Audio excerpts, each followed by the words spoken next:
2013 के बाद से हिंदी माध्यम के रिजल्ट में निसंदेह गिरावट आई है। 5 बिगेस्ट हर्डल क्या है और उसे हम कैसे हटा सकते हैं। आज के दौर में कंटेंट की कमी उतना इंपॉर्टेंट नहीं है जितना रेलेवेंट प्रासंगिक कंटेंट की बात। इंफॉर्मेशन की बम्बार्डिंग ने भी कंफ्यूज कर दिया कि सही क्या है, गलत क्या है, तो किसे पढ़ें, किस तरीके से पढ़ें और इसका इस्तेमाल कम से कम सिविल सर्विसेज के एग्जाम में सिलेक्शन के लिए कैसे करें।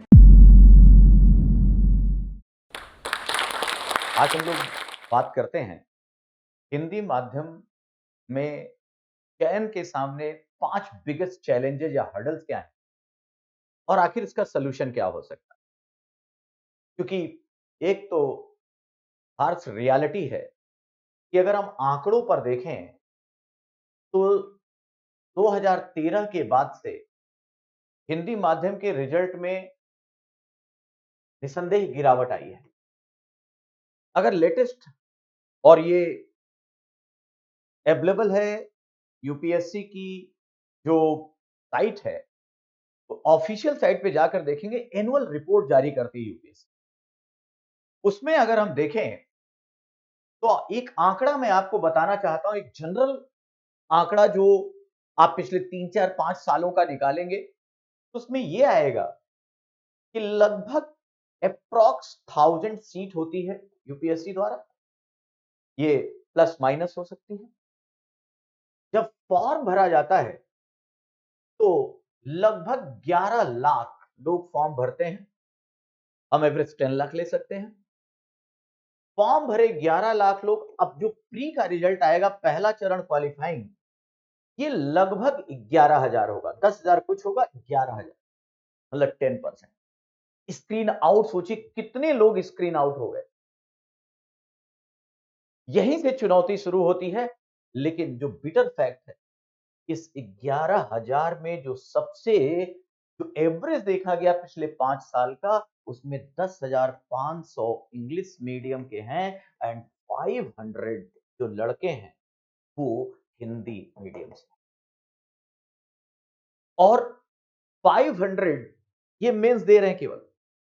इसका मतलब फिल्ट्रेशन जो बड़ा हर्डल है, इस हर रियलिटी को स्वीकारना है कि सबसे बड़ी चुनौती तो फर्स्ट लेवल पे ही।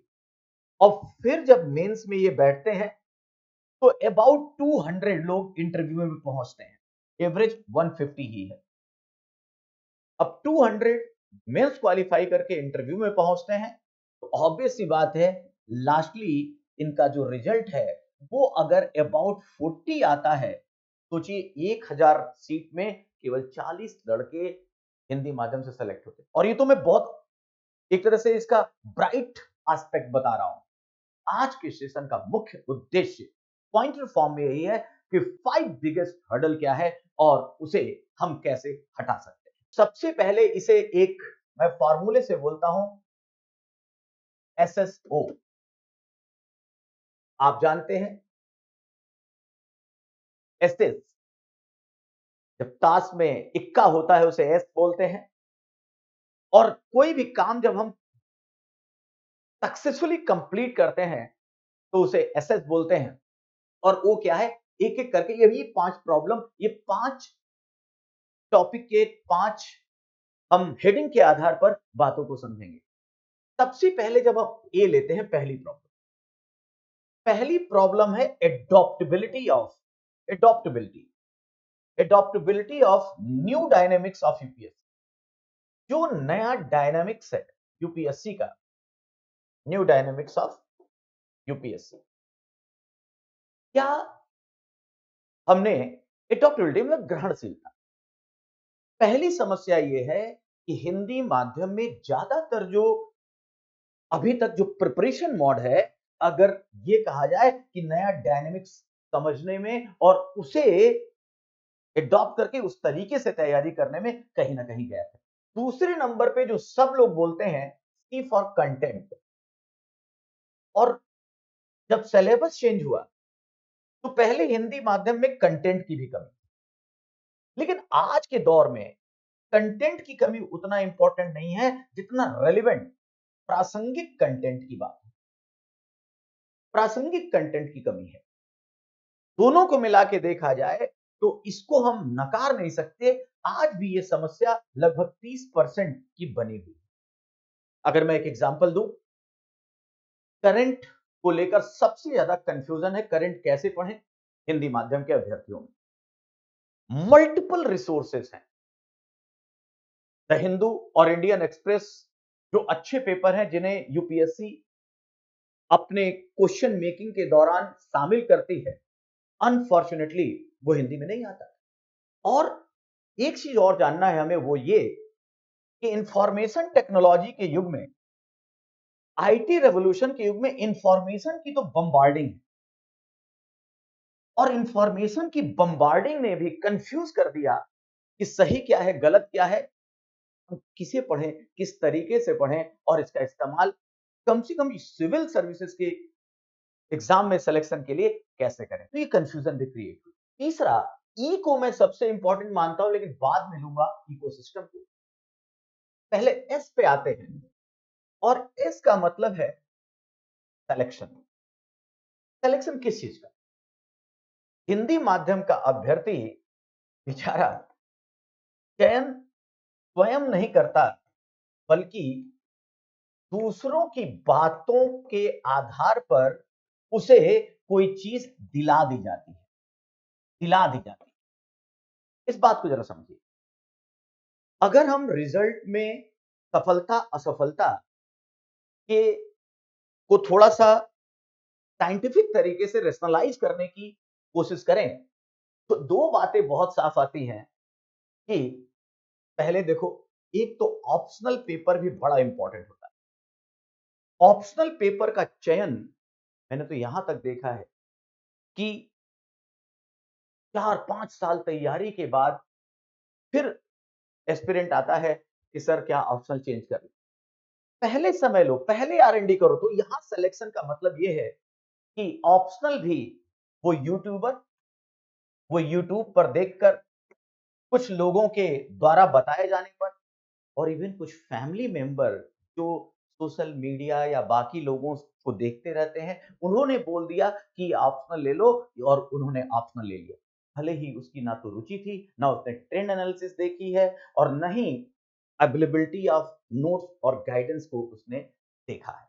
ये जो पक्ष है ऑप्शनल, आप देखेंगे कि इधर बीच अगर आप 280 प्लस पाते हैं, जैसे इस बार 18वीं रैंक जो रवि सिहाग था, उसको ऑप्शनल पेपर में फर्स्ट पेपर में 140 और सेकंड पेपर में 144, 284 मार्क्स थे। 280 प्लस आना चाहिए, ये प्लस माइनस होता है, लेकिन अगर आप 300 प्लस है तो आपका सिलेक्शन को और आपकी रैंक को, आपको कौन सी पोस्ट मिलती है, इसके लिए बड़ा जरूरी है कि ऑप्शनल का चयन आप सही तरीके से। ये थोड़ा मार्किंग पैटर्न बदलता रहता है। साक्षी गर्ग जो क्लास स्टूडेंट थी हिस्ट्री ऑप्शनल के साथ, उसने 300 प्लस पाया था नंबर इतिहास में। इसी तरह Gaurav Kumar 31st rank all over India topper 17 batch, उसने हिस्ट्री में 311 नंबर पाया था। रवि साहित्य से था, उसने 284 नंबर पाया। शैलेंद्र इंदोलिया ज्योग्राफी से था, 300 प्लस पाया। तो रैंक इंप्रूव होती गई। तो इस तरीके से ऑप्शनल कितना इंपॉर्टेंट है, मैं ये बताना चाहता हूं। आपके चयन में, आपकी रैंक में, और आपकी पोस्ट, आपको क्या आपने प्रायोरिटी भरी है, टॉप प्रायोरिटी अगर आपको पाना है तो ऑप्शनल में नंबर पाना ही। चौथा जो हर्डल है, वो चौथा हर्डल, चूंकि इकोसिस्टम मैंने बाद में कहा है, वो ये है कि आखिर एस से अगर लेके चले तो हम शेड्यूल, या ये कहें जो हमारा सिलेबस है, सिलेबस, इस पे पकड़ मजबूत करने की जरूरत है। हिंदी माध्यम, हम पूरा अगर कहें तो इसमें जो शेड्यूलिंग है, आपकी स्ट्रैटेजी भी कह सकते हैं, कैसे हम स्ट्रैटेजी ले लेते हैं। अगर हम स्ट्रैटेजी को देखें तो यहां भी मिस्टेक है। स्ट्रैटेजी में प्रोफेशनलिज्म, सामान्यतः हिंदी माध्यम में प्रोफेशनल शब्द को गलत माना जाता है, क्योंकि प्रोफेशनल का मतलब हम लोग ये मानते हैं कि कोई चालाक है, चतुर है, लेकिन प्रोफेशनल का मतलब है कोई काम अपने पूरे नियत तरीके से, सिस्टमैटिक तरीके से किया जाना। तो यहां पर हिंदी माध्यम का जो विद्यार्थी थोड़ा कंफ्यूज होता है और पर्सनल और प्रोफेशनल इसमें कंफ्यूज कर देता है। हमें स्ट्रैटेजी अपनी बहुत पहले एकदम रोड मैप क्लियर करना चाहिए। याद रखिएगा, रिजल्ट और प्रोसेस में प्रोसेस और रिजल्ट दोनों इंपॉर्टेंट है। रिजल्ट क्या है कि आपका यूपीएससी में चयन हो गया, होना है, यही लक्ष्य है। और प्रोसेस क्या हो गया? आपकी पूरी प्रिपरेशन, आपका road map. And last but not the least, जो ई बचाया था, मैं इसे एनवायरमेंट कहूं या इकोसिस्टम कहूं, जो हिंदी माध्यम के विद्यार्थी हैं, आप देखिए, इंग्लिश माध्यम का विद्यार्थी इन जनरल वेल ऑफ होता है। 90s के पहले तो ज्यादातर जो एक बार सिविल सर्वेंट बन गया, एक परंपरा बन गई थी कि उनकी फैमिली में लगातार और भी लोग इससे ज्वाइन करते थे। लेकिन धीरे धीरे बदलाव तो आया, लेकिन एक चीज बड़ी साफ है कि जो हिंदी माध्यम का स्टूडेंट है, उसका जो इकोनॉमिक और सोशियो बैकग्राउंड होता है, बैकग्राउंड, पृष्ठभूमि, वो बहुत मजबूत नहीं होती, बहुत सारी चुनौतियों से घिरा होता है। उसे बहुत थोड़े समय में एक चीज होती है कि हमें प्रूव करना है, एक बेचैनी होती है, एक व्यग्रता होती है, उसे पता है उसके पास समय की कमी। वो परिवार की चीजों को जब देखता है तो ऑब्वियसली आप ये डिफोकस्ड हो जाता है, फोकस कम हो पाता है, क्योंकि उसे ये भी दिखता है कि मुझे नौकरी की जल्दी है। और इसी उसमें देखा गया कि आया तैयारी करने, लेकिन वो एसएससी, बैंकिंग और भी तरह के एग्जाम में इन्वॉल्व। तो ये 5 बिगेस्ट हर्डल है, जिसे मैंने कहा कि इसे हम एसएसओ के नाम से जाने जा सकते हैं, और ये हम 5 चीज सबसे इंपॉर्टेंट। अब मैं यहां केवल प्रॉब्लम बताने नहीं आया, सॉल्यूशन भी। एक एक करके बहुत ब्रीफ सॉल्यूशन अगर देखा जाए, एक एक करके सॉल्यूशन। जो ए था, एडॉप्टेबिलिटी। ऑब्वियसली नया सिलेबस है, और यहां जो मैंने प्री का रिजल्ट का आंकड़ा दिया, प्री के रिजल्ट में समस्या है, और जब से CSAT, civil services aptitude test आया, समस्या यहीं से शुरू हो गई। इसका मतलब है कि सीसेट को भले ही ये क्वालिफाइंग है, बहुत इजी लगता है यार, क्वालिफाइंग है, 80 क्वेश्चन आते हैं, और 80 में अगर हम 30 कर लें तो बड़ा सेफ। लेकिन हम इतना भी नहीं कर पा रहे, क्योंकि हमने इस पे प्रैक्टिस नहीं, या तो अंडर कॉन्फिडेंस है या ओवर कॉन्फिडेंस है। मैं आपको एक सलाह देता हूं, पिछले 10 साल का पेपर सॉल्व करें, और इस चुनौती को स्वीकारते हुए मैथ और रीजनिंग की प्रैक्टिस जरूर कर लें, क्योंकि मैथ रीजनिंग का फायदा यह है, आता है तो आता है, आपको कोई गलत साबित नहीं कर सकता। आप अगर कॉन्फिडेंट हैं तो आपको पूरे मार्क्स मिले। दूसरा, जो जीएस पेपर है, उसमें प्रॉब्लम यह है कि पहले के जमाने में स्टैटिक और डेप्थ एनालिटिकल क्वेश्चन बहुत आते। आज प्री के जीएस में applied economy, current, environment and ecology, current science and technology, ये पार्ट बढ़ा है। लेकिन इसके साथ साथ स्टैटिक पार्ट, जो आपका पॉलिटी है, हिस्ट्री है, ज्योग्राफी है, जनरल साइंस के कुछ ही क्वेश्चन होते हैं, सम क्वेश्चन ऑफ इकोनॉमी जो कॉन्सेप्चुअल है, ये सारी बातें वहां हैं। और इसका दायरा हम जरूर प्री के क्वेश्चन को देखें कि क्या जो हम पढ़ रहे हैं, वो जो नया सिलेबस, नया पैटर्न है, जो मैंने अडॉप्टेबिलिटी कहा, हम उसी आधार पे चल रहे हैं, या पुरानी अप्रोच से, 2000 की अप्रोच से तैयारी कर रहे हैं कंटेंट के लिए। और उसमें भी मैं अगर बात करूं करंट को लेकर, तो बड़ी कंफ्यूजन होती है, और इस पे हम लोग एक पूरा आर्टिकल लेंगे, एक पूरा सेशन लेंगे कि करंट कैसे पढ़ें। लेकिन यहां पर हमें बस इतना जानना है, जैसा मैंने कहा कि obviously the Hindu, Indian express, ये अच्छे पेपर हैं,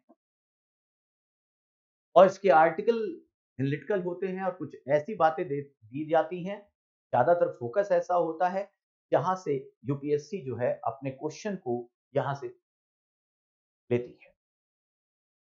दूसरी तरफ अगर देखें, बहुत सारे ऐसे पेपर है, लाइव मिंट है, मल्टीपल रिसोर्सेज है, लेकिन मैंने यहां नाम लिया हिंदू और इंडियन एक्सप्रेस।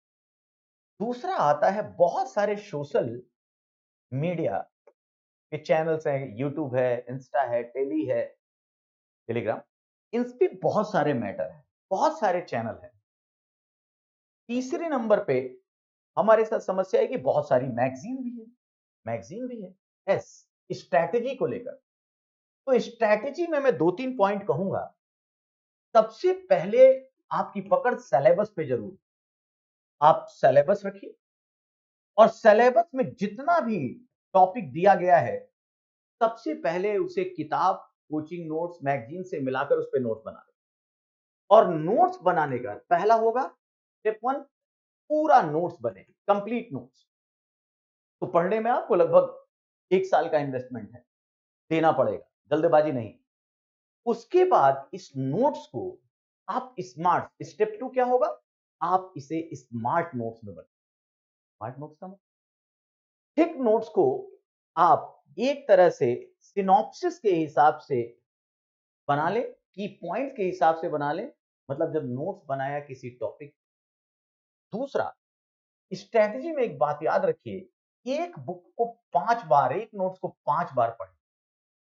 ये नहीं कि 5 बुक ले ली और एक बार पढ़ा, ये फार्मूला अनसक्सेस का है।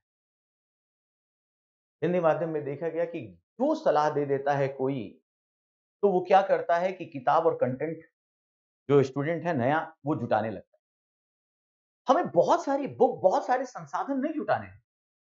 हमें एक इंपॉर्टेंट और जो सबसे जो रेलेवेंट मैटर है उसको रखना है और उस पर बार-बार अभ्यास करके सोचना है। इसीलिए मैं कहता हूं, तीसरा पॉइंट है, रीडिंग करनी है, राइटिंग करनी है, लेकिन उससे बढ़कर थिंकिंग करनी, विजुअलाइज करना।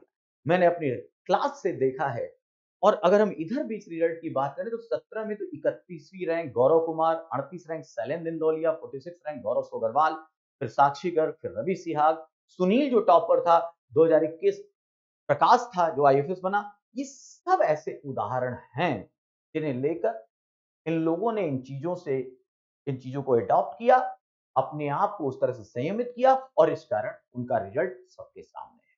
तो अगर आप इस तरह से चलेंगे तो निश्चित ही सफल होंगे। Wish you all the very best. Hello aspirants, आज आपके लिए एक महत्वपूर्ण सूचना है कि जो स्टॉक और निर्माण मिलकर सिंसियर और स्टूडियस स्टूडेंट के लिए, जिनका रियल सपना है यूपीएससी क्वालिफाई करना, एक स्कॉलरशिप प्रोग्राम लेकर आ रहे हैं जहां क्वांटिटी नहीं बल्कि क्वालिटी पर भरोसा किया जाएगा और कुछ सेलेक्टिव स्टूडेंट को ही जो स्टॉक की टीम कॉल करके उन्हें सेलेक्ट करेगी स्कॉलरशिप के लिए और एक बेहतर और रियल मेंटरिंग के तहत आपको गाइड करके आपकी सफलता सुनिश्चित की जाएगी। इसके लिए नीचे दिए गए लिंक पर आप जाएं और सावधानी से फॉर्म को भरें और उसमें से फॉर्म को स्क्रूटनाइज करके जो स्टॉक की टीम आपसे बात करेगी और उस आधार पर आपका चयन होगा कि आप इस मेंटरिंग को प्राप्त करें।